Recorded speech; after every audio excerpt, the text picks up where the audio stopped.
지난 주간이 추석이었습니다. 추석은 가장 풍요로운 때입니다. 그래서 더도 말고 덜도 말고 한가위 갖기만 해라 라는 그런 말이 있습니다. 자, 그런데 올해는 별로 이 말이 어울리지 않습니다. 계속되는 비 때문에 작황도 별로 좋지 못하고요. 그 다음에 추석 연휴에는 때 아닌 매미가 너무 세게 울고 가서 피해가 너무 많습니다. 세상에는 선한 천재들이 많습니다. 착한 천재들이 많습니다. 세계에서 최고의 상으로 꼽히고 있는 노벨상도 노벨상의 창시자는 인류를 위해서 다이너마이트를 만든 천재였습니다. 그러나 다른 악한 천재들이, 반대되는 천재들이 그것을 전쟁 무기로 바꿔놓았습니다. 결국 자신이 발명한 다이너마이트가 사람을 죽이는 무기로 바뀌는 것을 보면서 그런 과정을 보게 된 노벨은 마지막 임종하는 자리에서 유언으로 자신의 모든 재산을 사회에 기증하고 그리고 인류를 위해서 일한 사람들을 위해 상을 수여해달라고 유언을 남겼습니다. 그것이 우리가 알고 있는 노벨상입니다. 또 선한 천재가 한 분 있습니다. 20세기 초에 창조성이 뛰어난 대표적인 지식인이라고 일컫는 알베르트 아인슈타인이라고 하는 분입니다. 이분은 질량과 에너지의 등가를 단언하고 또 공간, 시간, 중력에 관한 새로운 사고방식을 제안하는 그런 이론들을 내놓았습니다. 이것을 우리가 다루고 있는 상대성 원리라고 하는 것입니다. 중력에 관한 이론들을 내놓았습니다. 이 이론들은 그때까지 지배하고 있었던 뉴턴의 물리학을 넘어서는 심오한 진전이었고 과학적이고 또 철학적인 그런 혁명을 일으켰던 그런 이론들이었습니다. 그래서 아인슈타인은 1921년에 그 이론으로 인해서 노벨 물리학상을 받았습니다. 그리고 자신은 그 연구를 통해서 사회에 세계 평화에 기여하고자 했습니다. 그러나 이것도 아이러니컬하게도 반대되는 다른 악한 천재들에 의해서 가장 파괴적인 그러한 살상무기로 바뀌었습니다. 원자폭탄과 수소폭탄을 그 이론의 바탕을 두고 만들게 되었습니다. 덕분에 우리는 이 지구 위에 살아가고 있는데 지구를 몇십 개나 폭발시킬 수 있는 그런 핵폭탄을 같이 껴안고 살아가고 있습니다. 이렇게 이 세상에는 착하고 선한 천재들도 많지만 그러나 악하고 그리고 추악한 천재들도 같이 공존하고 있습니다. 한쪽은 지구를 살리기 위해서, 한쪽은 지구를 죽이기 위해서 그렇게 자기의 천재적인 머리를 사용하고 있는 사람들입니다. 사랑하는 성도 여러분, 혹시 여러분들의 자녀를 천재이기를 바라십니까? 그렇다면 선한 천재 또는 악한 천재를 놓고 본다면 과연 어디 쪽에 어떤 모습의 천재가 되기를 바라십니까? 선한 천재요? 예. 대답 안 하시는 분은 포기했어. 이렇게 말씀하신지 모르겠네요. 자, 1924년에 발표한 김동완 씨의 북청물장수라고 하는 시가 있습니다. 새벽마다 고요히 꿈길을 밟고 와서 머리맡에 찬물을 퍼붓고는 그만 가슴을 디디면서 멀리 사라지는 북청물장수. 물에 젖은 꿈이 북청물장수를 부르면 그는 삐걱삐걱 소리치며 온 자취도 없이 다시 사라져버린다. 날마다 아침마다 기다려지는 북청물장수. 이것이 1924년도에 김동완 씨가 쓴 시입니다. 물장수라고 하는 직업은요, 당시에 수도가 없었기 때문에 서울에 새벽마다 물을 이고 다녔던 사람들을 가리켜서 말았던 것입니다. 또 당시에는 지방색이 너무 강했기 때문에 제대로 직업을 갖지 못해서 온갖 괄지를 받고 있던 함경도 북청 사람들이 주로 이 일을 해서 북청물장수라고 하는 말이 생겼습니다. 그런데 이들이 열심히 이렇게 일을 한 이유는, 이렇게 고생을 하는 이유는 단 한 가지, 자식 하나 잘 키우겠다고 하는 그 억척 때문이었습니다. 과거에 그런 분이 있었는데 현대에는 그런 분이 없을까요? 현대에도 그런 분들이 많이 있습니다. 현대자동차의 한 직원에게 물어봤습니다. 우리나라 법정 노동시간은 8시간인데 당신들은 왜 그중에 열심히 일하는 분에게 물어봤는데 당신은 왜 쉬는 날도 없이 하루에 10몇 시간을 이렇게 일합니까? 이렇게 물어봤더니 그들의 대답도 간단합니다. 자식 잘 키우기 위해서, 잘 가르치고 싶어서였다고 그렇게 이야기를 했습니다. 아마 여러분들도, 부모님 되신 여러분들도 같은 마음일 것입니다. 여러분이 애쓰고 수고하는 이유는 단 하나, 우리 자식 남부럽지 않게 키우고 싶다라는 이유 하나 때문입니다. 여러분이 열심히 일하는 이유, 바로 자식 때문에 그렇게 열심히 일을 하고 있습니다. 그러나 우리 아이들도 부모님의 열심 덕분에 또 아침부터 새벽부터 시작해서 밤 12시까지 학교에서 시간을 보냅니다. 이런 자녀들을 둔 부모님들의 기도도 쉬지 않습니다. 그들에게 있어서 가장 큰 기도 제목은 좋은 대학 가는 것. 이것이 유일한 가장 큰 기도 제목이기도 합니다. 아이가 고3이 되면 부모님도 고3이 된다라는 말이 있습니다. 그러나 요즘은 아이만 고3이 아니고 고3만 수험생이 아니고 중학생부터 아니면 밑에 내려가 초등학생도 이렇게 바쁘게 수험생처럼 살아가는 모습을 갖고 있습니다. 또 개중에 도가 지나친 분들이 있습니다. 갓난아이 때부터 자기 아이를 영재로 키우고 싶어서 내 아이는 영재야 라고 확실히 믿고 이 아이를 영재로 키우기 위해서 말도 제대로 못하는 그런 아이를 앉혀놓고 그 앞에다가 카드를 돌립니다. 영어 단어도 있는 카드 이렇게 돌려가면서 계속 반복 학습을 시킵니다. 어떤 부모님은 영어 발음을 좋게 하기 위해서 혀의 밑단을 수술하는 그런 뉴스도 있었습니다. 3살, 4살 되는 아이들이, 어린 꼬마들이 영어 가외와 한글 가외를 하고 있습니다. 서남에서 있을 때도 열심히 아이들에게 4살 됐는데도 한글을 가르치고 싶어서 한글 선생님들을 붙이는 걸 보았습니다. 1년이 지나고 2년 지나도 그 중에 한 명은 아직도 한글을 깨우치지 못하고 있습니다. 부모님은 영재라고 믿지만 그러나 그 아이는 별로 한글에는 관심이 없습니다. 다른 것에서 관심이 많았습니다.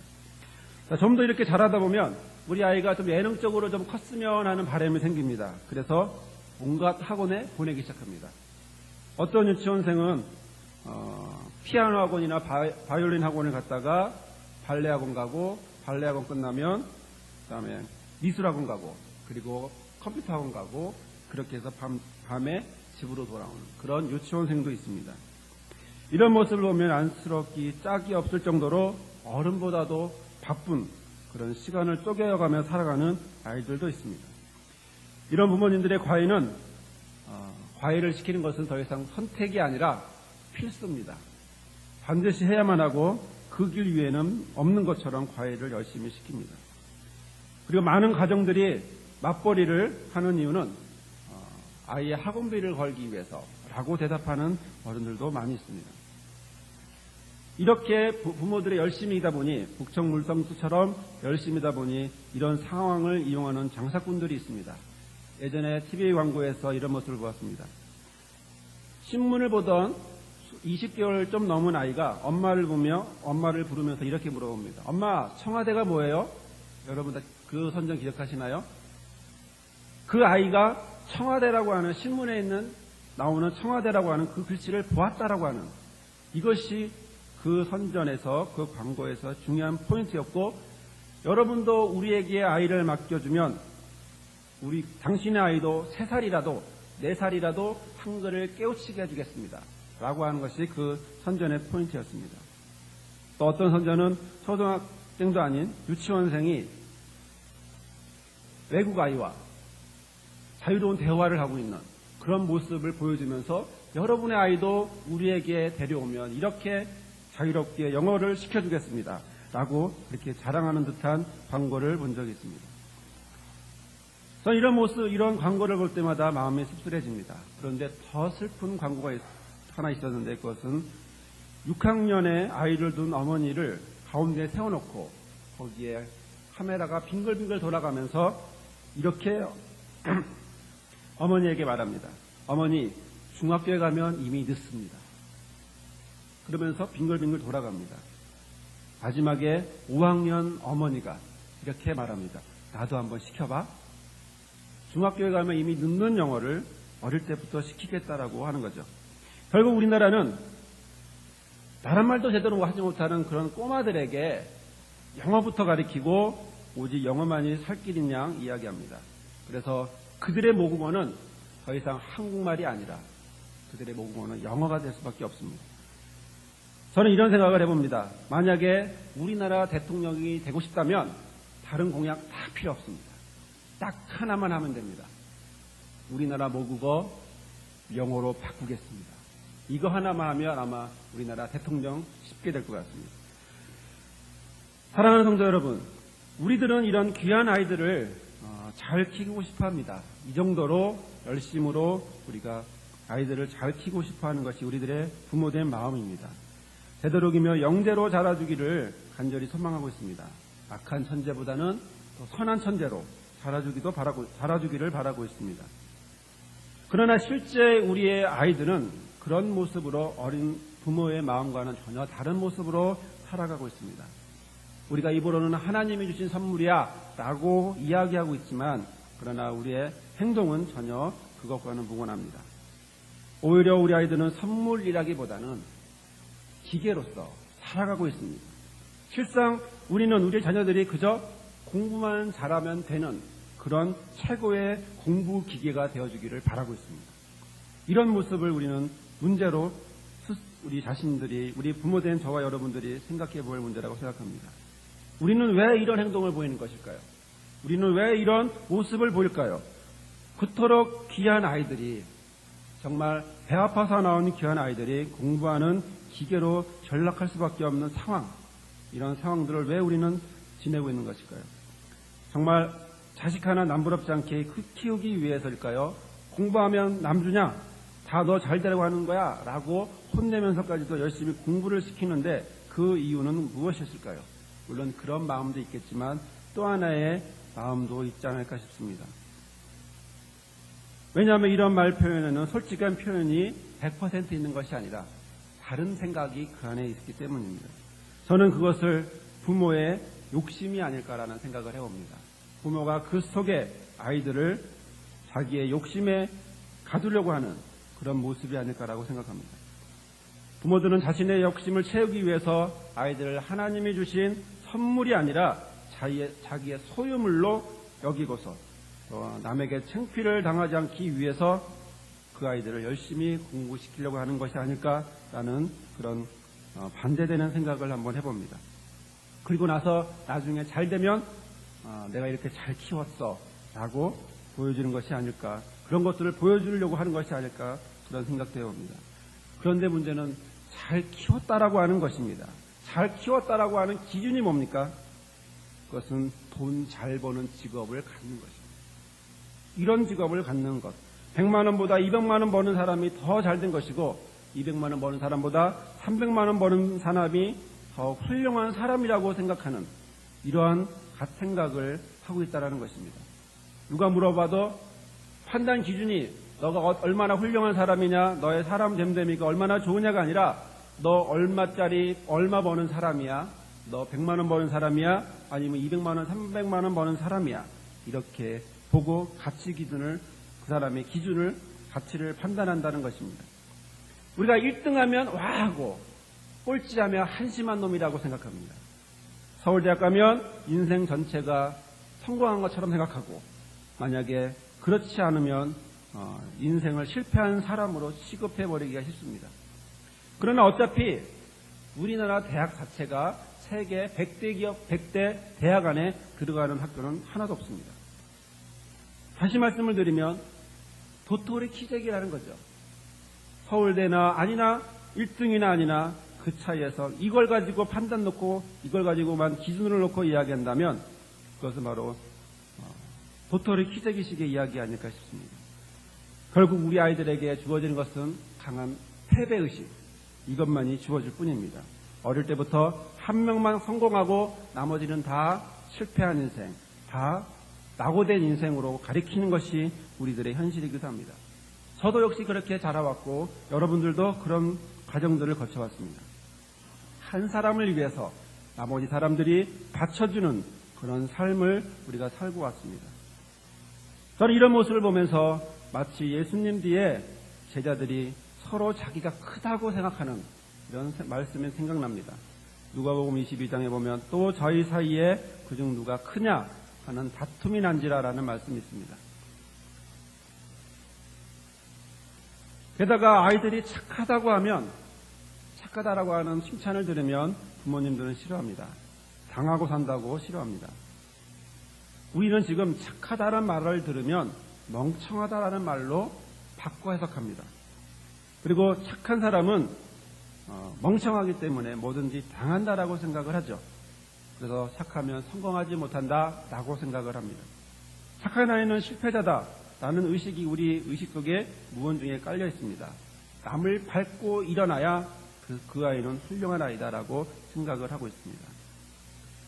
그러나 실상은 우리는 입으로 우리 아이가 좋은 아이, 성공한 아이, 그리고 정말 잘 되는 아이로 키우고 싶지만, 그러나 실상 우리가 가르치고 있는 모습은 악한 아이로 지금 교육하고 있는 것입니다. 이러한 상황 속에서 지금 우리의 귀한 아이들이 받고 있는 교육은 제대로 된 어떤 하나님의 선물로서 하나님의 인간된 하나님의 인성을 가지는 그런 사람으로 키워지는 것이 아니라 단지 기계로만, 공부하는 기계로만 키워지고 있습니다. 유태영 박사가 있습니다. 유태인 교육법으로 유명한 분인데요. 이분이 이런 이야기를 했습니다. 흔히들 세계에서 가장 좋은 머리를 갖고 있는 민족이 유대인이라고 꼽습니다. 하지만 정작 유대인들은 자신을 그렇게 좋은 민족이라고 선천적으로 머리가 좋다고 생각하지 않습니다. 유대인들은 다양한 분야에서 뛰어난 두각을 보이는 것은 머리 때문이 아니라 자신들의 교육법 때문이다라고 이야기한다고 유태영 박사는 이야기합니다. 노벨 수상자의 15%가 유태인이고 또 미국의 유명 대학 교수의 30%가 유대인이라고 하는 데이터를 가지고 이렇게 이야기했다고 합니다. 이 박사님이 이런 말을 했던 이 박사님이 이스라엘에서 공부할 때 일입니다. 옆집에 초등학생이 있었어요. 그 아이는 꼴찌였습니다. 그런데 그 꼴찌하는 그 학생의 아버지를 찾아가서 이렇게 저렇게 얘기하다가 물어봤답니다. 아들이 그렇게 공부를 못해서 어떻게 해요? 이렇게 물어봤답니다. 그랬더니 그 아버지 하는 말씀이 전혀 표정도 안 바뀌고 전혀 담담한 표정으로 그냥 늦게 트이는 머리인가 봅니다. 이렇게 대답하더래요. 몇 년이 지났습니다. 초등학교가 지나고 중학생가 되고 고등학생이 되었습니다. 여전히 꼴찌였습니다. 그래서 아버지에게 다시 한번 물어봤어요. 당신의 아들이 이렇게 공부를 못하는데 어떡하죠? 라고 물어봤더니 여전히 그 아버지는 똑같은 걱정도 안 하는 그런 기색도 없이 늦게 트이나 봅니다. 이렇게 얘기하더랍니다. 너무 답답하는 마음에 이번에는 유 박사님이 아들에게 가서 물어봤습니다. 너 공부 못해서 어떡하냐? 그랬더니 그 아들도 아버지하고 똑같이 전혀 기죽지 않고 전혀 정말 당당하게 이렇게 대답하더랍니다. 나한테는 공부하는 재능이 없나 봐요. 하지만 나중에 돈 많이 벌어서 똑똑한 사람 밑에다 둘 거예요. 이렇게 얘기했답니다. 자, 생각이 이렇게 다른 것을 보게 됩니다. 사랑하는 성도 여러분, 요즘 우리 아이들에게 꿈이 있냐고 물어보면 꿈이 있다라고 대답하는 아이는 많지 않습니다. 그럼 왜 공부하냐고 물어보면 엄마가 하라고 하니까 공부한다고 이렇게 말하는 아이들도 많습니다. 그렇다면 이런 시대에 살고 있는 우리 아이들에게 저와 여러분은 무엇을 주어야 할까요? 우리 아이들에게 정말 필요한 것은 과연 무엇일까요? 정말 우리 아이들이 가져야 될 것은 과연 무엇일까요? 오늘 본문의 말씀은 그 분명한 해답을 제시하고 있습니다. 좋은 나무는 아름다운 열매를 맺고 못된 나무는 나쁜 열매를 맺는다고 말씀합니다. 좋은 나무는 나쁜 열매를 맺을 수도 없고 또 못된 나무는 아름다운 열매를 맺을 수도 없다. 이렇게 말씀하고 있습니다. 그럼 어떻게 해야 아름다운 열매를 맺을 수 있을까요? 어떻게 해야 우리 자녀들이 정말 하나님 보시기에 아름다운 열매가 될 수 있을까요? 성경은 먼저 저와 여러분이 좋은 나무가 되어야 한다고 말씀하고 있습니다. 저와 여러분이 먼저 좋은 나무가 되어야만 우리 아이들이 우리 안에서 열리게 될 이 귀한 열매들이 아름답게 될 수 있다라고 말씀하고 있는 것입니다. 이 말씀은 우리가 이제까지 생각해왔던 것과는 전혀 다른 반대의 대답을 갖고 있습니다. 우리 아이가 잘 되는 것은 잘 되기 위해 먼저 해야 될 것은 그 아이에게 많은 것을 주는 것이 아니라 먼저 그 부모가 좋은 나무가 되라고 하는 것입니다. 그렇지 않으면 15절에 있는 말씀, 거짓 선지자를 삼가라고 하는 15절의 말씀처럼 양의 옷을 입고 노략질하는 거짓 선지자가 될 수밖에 없다라고 하고 있는 것입니다. 참 선지자는 하나님으로부터 특별한 소명을 받아 하나님의 말씀을 선포하는 자입니다. 그런데 거짓 선지자는 하나님으로부터 소명을 받지도 않았을 뿐더러 소명받은 것처럼 위장하고 거짓된 내용을 지시하는 자들입니다. 참 선지자는 양을 살리는 자입니다. 그러나 거짓 예언자는 양을 노략질하는 자입니다. 이런 차이에서 볼 때 겉으로는 그가 참인지 거짓인지 알 수 없지만 성경은 그것을 구별하는 방법을 열매로 보라고, 열매를 보면 그가 참인지 거짓인지 알 수 있다라고 말씀하고 있습니다.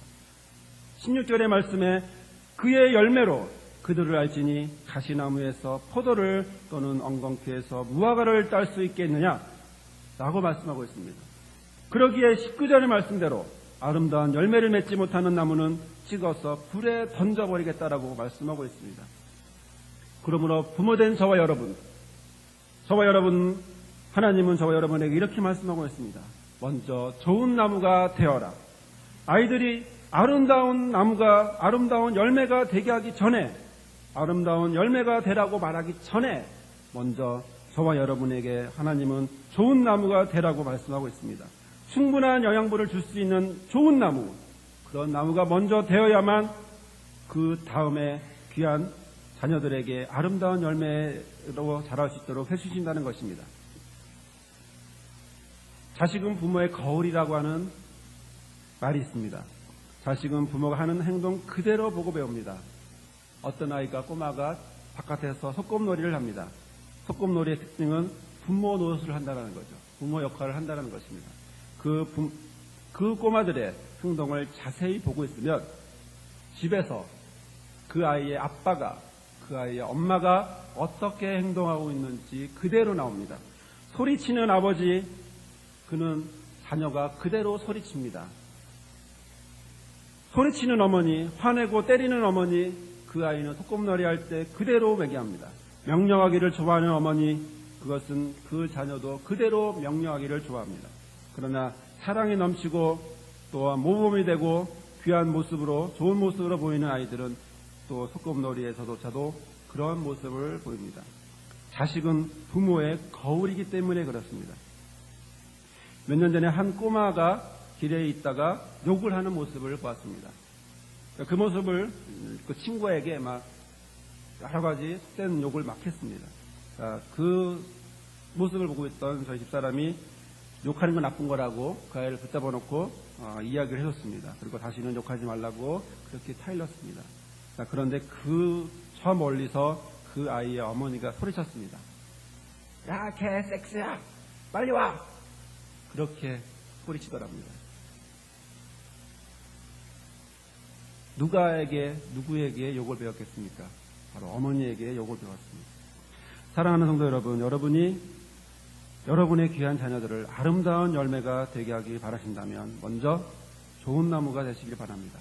먼저 모범이 되는 그런 모습을 보이시길 바랍니다. 게으른 모습으로 누워서 TV 리모컨만 예를 들어 누르고 있는 그런 모습보다는, 그러면서 너는 가서 공부나 해! 라고 소리치는 그런 부모의 모습보다는 건강하고 또한 아이로부터 자발적으로 공부할 수 있도록 하게 하는 그런 모습의 부모님들이 저와 여러분이 되기를 바랍니다. 아무런 하나님의 나라는 말에 있지 않습니다. 능력에 있습니다. 아이들에게 아무리 말 많이 해도 아이들 고치지 않습니다.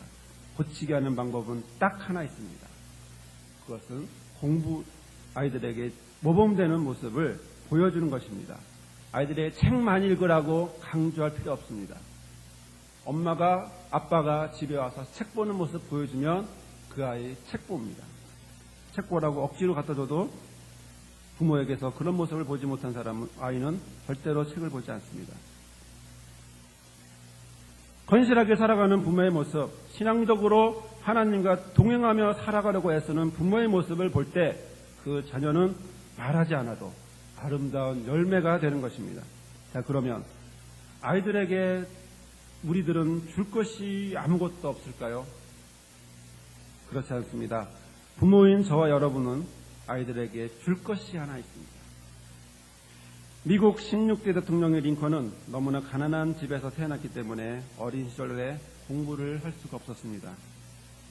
그런데 어머니 낸시 여사마저도 링컨이 12살 되던 해에 세상을 떠나게 되었습니다. 임종을 앞둔 어머니는 사랑하는 아이를 불러다 놓고 이렇게 유언을 했습니다.